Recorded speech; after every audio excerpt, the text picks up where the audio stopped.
നമസ്കാരം, ഞാൻ ബിജീഷ് ഉള്ളു. പ്രൊഫഷണലി ഒരു ഫുൾ ടൈം ട്രേഡറാണ്. നമുക്ക് Nifty, bank Nifty, fin Nifty വരും ദിവസങ്ങളിൽ മാനേജ് ചെയ്യാനുള്ള സപ്പോർട്ട് റെസിസ്റ്റൻസ് എങ്ങനെയാണ് ഈ ഒരു ട്രെൻഡ് കൃത്യമായിട്ട് മാനേജ് ചെയ്യേണ്ടത്. നിഫ്റ്റിയെ കുറിച്ച് ക്വിക്കായിട്ട് നോക്കുകയാണെങ്കിൽ നിഫ്റ്റിക്ക് ഹയർ ലെവല് സ്ട്രോങ് ആയിട്ടുള്ള റെസിസ്റ്റൻസ് ഏരിയ ഇനി 300-340 ആ ഒരു റേഞ്ചിലാണ്.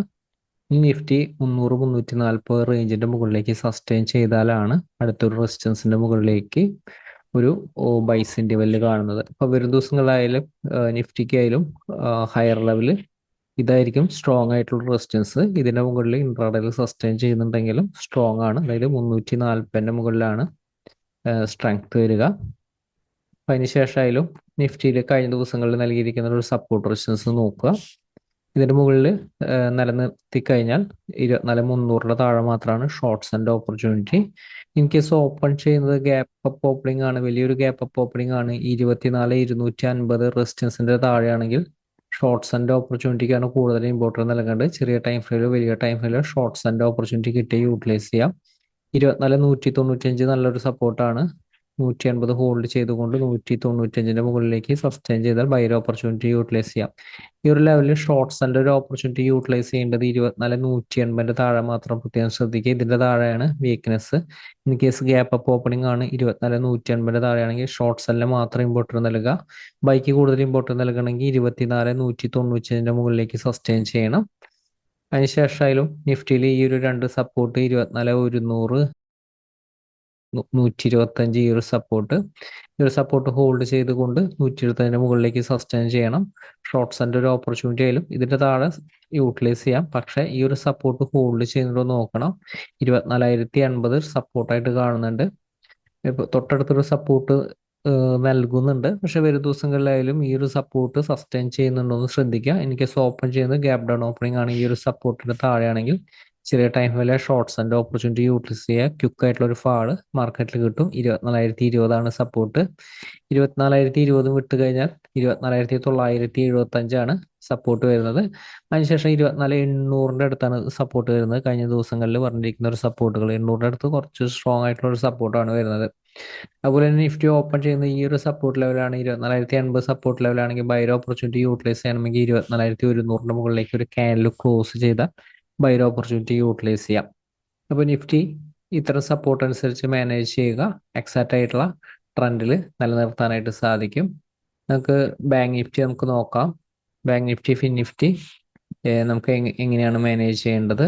റൈറ്റ് ആയിട്ടുള്ള ഒരു സപ്പോർട്ട് റെസിസ്റ്റൻസ് കഴിഞ്ഞ ദിവസമായാലും നിഫ്റ്റിയും ബാങ്ക് നിഫ്റ്റിയും ചെറിയൊരു റേഞ്ചിന്റെ ഉള്ളിൽ ഒരു കൺജസ്റ്റഡ് ആയിട്ടുള്ള ഒരു മൊമെന്റ് ആയിരുന്നു.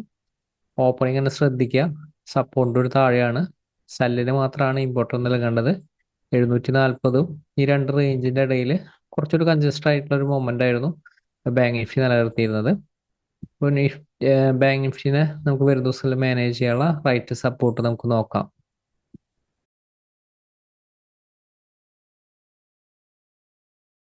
ബാങ്ക് നിഫ്റ്റി സപ്പോർട്ടായിട്ട് കാണുന്നത് 49,700 ആണ്. 49,700 ബ്രേക്ക് ചെയ്ത് തരുന്ന ഒരു ഓപ്പണിംഗ് വീക്ക്നെസ് ആണ്. ചെറിയ ടൈമിലെ ഷോർട്ട്സ് ആൻഡ് ഓപ്പർച്യൂണിറ്റി യൂട്ടിലൈസ് ചെയ്യുക. 49,600 സപ്പോർട്ടാണ്. 530 സപ്പോർട്ടാണ്. 530 താഴെ സസ്റ്റെയിൻ ചെയ്താൽ വീക്ക്നെസ് ആണ്. 600 സ്റ്റോപ്പ് ലൂസ് പ്ലേസ് ചെയ്തുകൊണ്ടാണ് ഷോർട്ട്സ് ആൻഡ് ഓപ്പർച്യൂണിറ്റി യൂട്ടിലൈസ് ചെയ്യേണ്ടത്. അല്ലെങ്കിൽ ഓപ്പൺ ചെയ്യുന്ന ഗ്യാപ് ഡൗൺ ഓപ്പണിംഗ് ആണ്. 49,530 സപ്പോർട്ട് ഹോൾഡ് ചെയ്തിട്ടാണെങ്കിൽ 600 മുകളിലേക്ക് സസ്റ്റെയിൻ ചെയ്താൽ ബൈർ ഓപ്പർച്യൂണിറ്റി യൂട്ടിലൈസ് ചെയ്യാം. 700 റെസിസ്റ്റൻസ്, 775 റെസിസ്റ്റൻസ്. അതുപോലെ തന്നെ ഓപ്പൺ ചെയ്യുന്നത് ഈ ഒരു രണ്ട് റേഞ്ചിന്റെ ഇടയിലാണെങ്കിൽ ഈ രണ്ട് റേഞ്ചിൽ നിന്ന് എങ്ങോട്ടെങ്കിലും ബ്രേക്ക് ചെയ്യാനായിട്ട് വെയിറ്റ് ചെയ്യുക. ബൈർ ഓപ്പർച്യൂണിറ്റി കിട്ടിയ യൂട്ടിലൈസ് ചെയ്യാം. അതുപോലെ തന്നെ ഓപ്പൺ ചെയ്യുന്നത് ഗ്യാപ്പ് അപ്പ് ഓപ്പണിംഗ് ആണ്. റെസിസ്റ്റൻസിന്റെ താഴെയാണെങ്കിൽ ഷോർട്ട് സെൽ തന്നെയാണ് സാധ്യത. 49,930 താഴെ ഷോർട്ട് സെല്ലിനാണ്. അതുപോലെ തന്നെ 49,930 മുകളിലാണ് ഓപ്പൺ ചെയ്യുന്നത്. ചെറിയ ടൈം ഫ്രെയിലോ വലിയ ടൈം ഫ്രെയിലോ ബൈർ ഓപ്പർച്യൂണിറ്റി കിട്ടിയ യൂട്ടിലൈസ് ചെയ്യാം. 50,220 ആണ് റെസിസ്റ്റൻസ് വരിക. ബാങ്ക് നിഫ്റ്റിയിൽ ഇത്തരം സപ്പോർട്ട് റെസിസ്റ്റൻസ് അനുസരിച്ച് മാനേജ് ചെയ്യുക. ഫിൻ നിഫ്റ്റി നമുക്ക് നോക്കാം.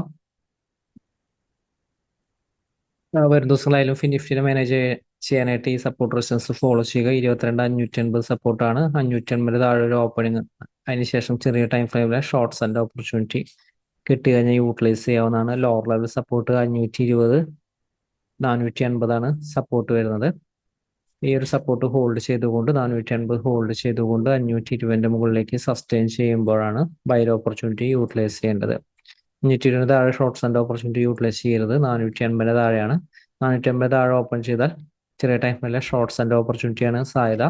420 അടുത്തൊരു സപ്പോർട്ട്. 420 സപ്പോർട്ടിന് ശേഷം 22,385, 355 അടുത്താണ് ഇനി ഇമ്പോർട്ടന്റ് സപ്പോർട്ട് വരുന്നത്. അപ്പൊ അതുകൊണ്ട് തന്നെ ഈ ഒരു സപ്പോർട്ട് ഹോൾഡ് ചെയ്തതിന് മുകളിലേക്ക് സസ്റ്റെയിൻ ചെയ്താൽ മാർക്കറ്റിന് സ്ട്രെങ്ത് ഉണ്ടാവും. മുകളിലേക്ക് ബൗൺസ് ചെയ്യാൻ, അടുത്ത റെസിസ്റ്റൻസ് ലെവലുകൾ വരെ ബൗൺസ് ചെയ്യാനുള്ള സാധ്യത കൂടുതലാണ്. ഈ ഹയർ ലെവൽ നോക്കുകയാണെങ്കിൽ 620 മുകളിൽ സസ്റ്റെയിൻ ചെയ്താൽ ബൈർ ഓപ്പർച്യൂണിറ്റി യൂട്ടിലൈസ് ചെയ്യാം. അതിനുശേഷം 718 റെസിസ്റ്റൻസ് വരുന്നത്. അതിനുശേഷം 810 810 റെസിസ്റ്റൻസ് വരുന്നത്. അതിനുശേഷം 880 റെസിസ്റ്റൻസ് വരുന്നത്. നിഫ്റ്റി ഇത്തരം സപ്പോർട്ട് റെസിസ്റ്റൻസ് അനുസരിച്ച് മാനേജ് ചെയ്യുക. എക്സാക്ട് ആയിട്ടുള്ള ട്രെൻഡിൽ നിലനിൽക്കാനായിട്ട് സാധിക്കും. മാർക്കറ്റിലെ വലിയ അവസരമായിട്ട് നമുക്ക് ഒരു ദിവസം അപ്ഡേറ്റിൽ വീണ്ടും കാണാം. Thank you.